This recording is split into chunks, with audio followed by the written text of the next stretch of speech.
दूध में चावल गिराओ तो खीर बन जाए। वाह वाह। दूध में चावल गिराओ तो खीर बन जाए। बनती यार अमरदीप जैसा यार मिले तो तकदीर बन जाए। वाह। मोहब्बत ना होती तो गजल कौन कहता। दोस्तों, मोहब्बत ना होती तो गजल कौन कहता। कीचड़ के फूलों को कमल कौन कहता। मोहब्बत एक गजल है वरना एक लाश के घर को ताजमहल कौन कहता। नजरें ना होती तो नजारा ना होता।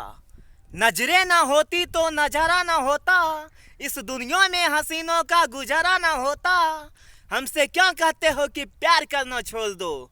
जाके खुदा से कहो कि हसीनों को बनाना छोड़ दे। सफेद साड़ी में जब तुम लाल बिंदिया लगाकर आती हो। सफेद साड़ी में जब तुम लाल बिंदिया लगाकर आती हो। खुदा की कसम एम्बुलेंस नजर आती हो। एम्बुलेंस तो घायलों को लेके जाता है। खुदा की कसम तुम घायल करके जाती हो। जिंदगी में कभी खुशी तो कभी गम होता है।